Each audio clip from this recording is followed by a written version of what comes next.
गांव की बहन में। फूलमती काकी, अंजलि दीदी के लिए शहर से फोन आया है, जल्दी से भेजो दुकान पे, नहीं तो फोन कट जाएगा। हाँ हाँ बेटा, अभी भेजती हूँ। अंजलि बेटा, तेरे लिए शहर से फोन है, सब काम छोड़ के जल्दी जाके सुन ले, नहीं तो फोन कट जाएगा। हाँ माँ, अभी जाती हूँ, जरूर मीनाक्षी दीदी का फोन आया होगा। हाय अंजलि। नमस्ते दीदी, मेरा मतलब हाय, कैसी हो आप? यहाँ तो सब ठीक है। मामा मामी कैसे हैं? तू कैसी है?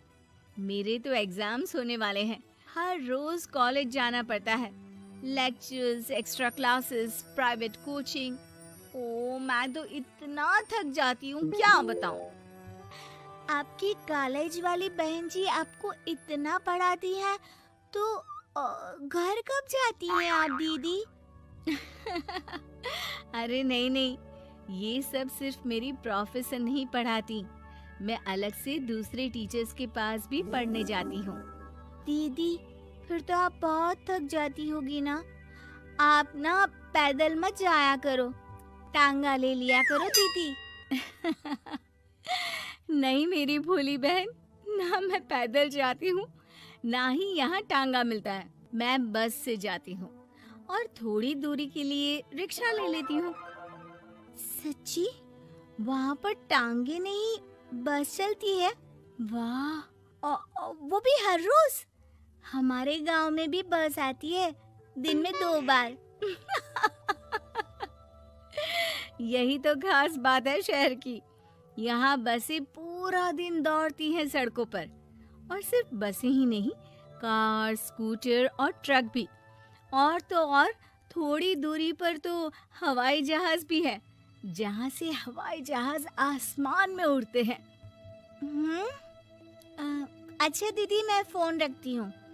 बुआ जी फूफा जी को मेरा नमस्ते कहना। हाँ माँ, हम लोग शहर में क्यों नहीं रहते?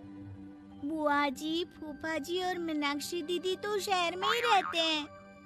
अरे क्योंकि तेरे बुआ जी की शादी शहर में हुई थी, इसलिए बेटा। शादी से पहले वो भी तेरे पापा और दादा दादी के साथ गांव में ही रहती थी। तो फिर बा, मुझे शहर भेज दो ना, मैं भी शहर देखना चाहती हूँ। इतनी बार मीनाक्षी दीदी से शहर के बारे में सुन चुकी हूँ, अब मैं भी वहाँ जाकर देखना चाहती हूँ। बस आप मुझे शहर भेज दो।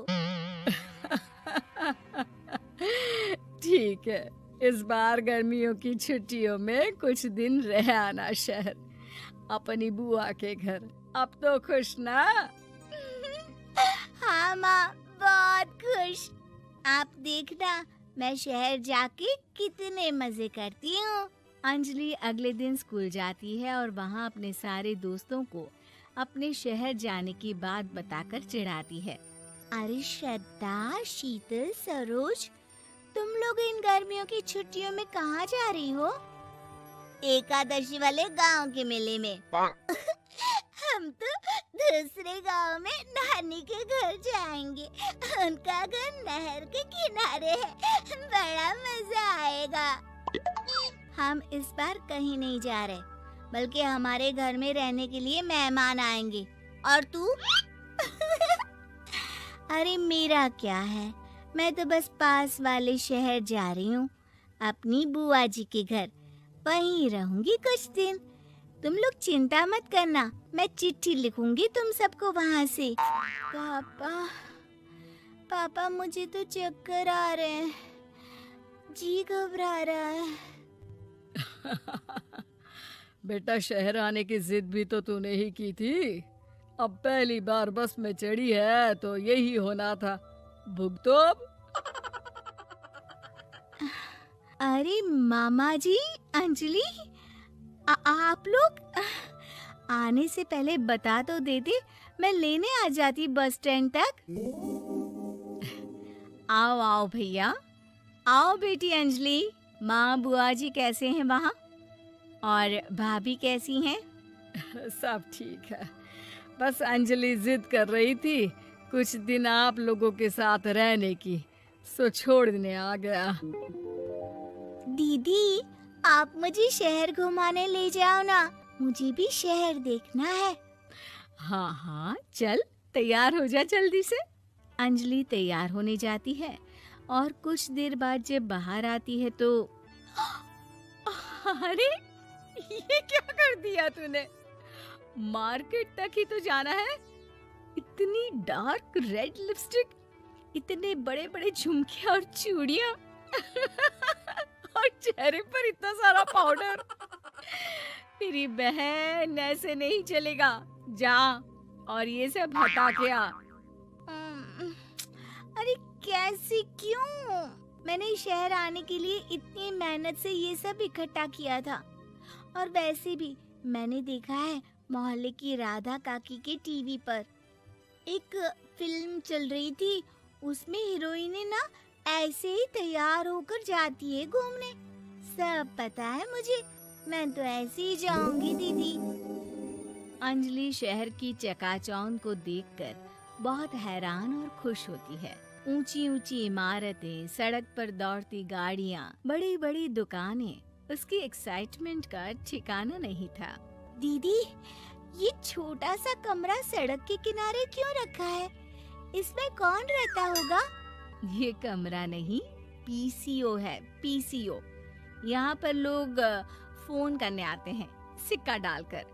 ओ, हमारे गांव में तो दुकान पे ही जाते हैं बात करने। अच्छा चल, तुझे रेस्टोरेंट में खाना खिलाने ले चलती हूँ। Excuse me, 2 plate noodles please and 2 Cola. Meenakshi को ऑर्डर प्लेस करते हुए अंजलि बहुत ध्यान से देखती है और थोड़ी ही देर में ऑर्डर लेकर वेटर आ जाता है और खाना टेबल पर रख देता है। अरे, ये लंबी लंबी सेवइयाँ खाते कैसे हैं दीदी? और इसके साथ कोई अचार, प्याज, मूली कुछ भी नहीं दिया, बस ये छोटा सा पेट खुजाने वाला दे दिया है। गांव में तो छोटे छोटे चावल ही होते हैं जो कि हाथ से ही खा लेती हूँ। अब इसे कैसे खाऊं दीदी? एक्सक्यूज मी, एक चम्मच प्लीज, और लिटिल प्याज और अचार और मूली और एक गिलास मट्ठा, वो बाद में। हाँ, अब ये सब सुनकर आसपास बैठे लोगों को हंसी आ जाती है। मीनाक्षी भी अपनी हंसी किसी तरह रोकने की कोशिश करती है और वेटर मुस्कुराता हुआ वहां से चला जाता है। अंजलि समझ नहीं पाती कि सब किस बात पर हंस रहे थे, लेकिन वो छिप जाती है। दीदी, मुझे लगता है कि मुझे इन सेवइयों को ऐसे ही खा लेना चाहिए, इसी पेट खुजाने वाले कांटे के साथ। एक काम कर, तू मुझे खाते देख, जैसे मैं खाऊं तो भी वैसे ही खा ले। ठीक है दीदी। अंजलि खाते खाते नूडल्स में सिरका ज्यादा डाल देती है, फिर ऊपर से नमक दानी से खेलते हुए काफी नमक भी अनजाने में छिड़क लेती है। अरे, ये क्या क्या खा लिया? अरे हाय हाय, कितना कड़वा है। पानी, पानी, ये काला शरबत ही पी लेती हूँ। और जल्दबाजी में अंजलि जल्दी जल्दी कोला पी लेती है, जिससे उसके नाक में झंझनाहट होती है। दीदी, मुझे ले चलो यहाँ से। मैं ये सब शहरी खाना नहीं खा सकती। अब शर्म के मारे मीनाक्षी अपनी बहन को वापस घर ले जाती है और कहती है कि देख अंजलि, माना कि शहर और गांव एक दूसरे से बहुत अलग है, लेकिन इसका मतलब ये नहीं कि हमेशा शहर ही बेहतर हो और उस वजह से हमें वो सब करना पड़े जो हम नहीं कर सकते। शहर में सहूलतें तो हैं ही, पर चुनौतियां भी हैं। हम जहाँ भी रहें, हमें कभी अपने आप को कम या ज्यादा नहीं समझना चाहिए। हर किसी भी नई जगह में ढलने में समय लगता है, उसके लिए तुम्हें दूसरों की नकल करने की कोई जरूरत नहीं है। बेटा, घूम लिया शहर या अभी और घूमना है? नहीं पापा, मैं अपनी गलती समझ गई हूँ। आप गांव ही ले चलिए मुझे।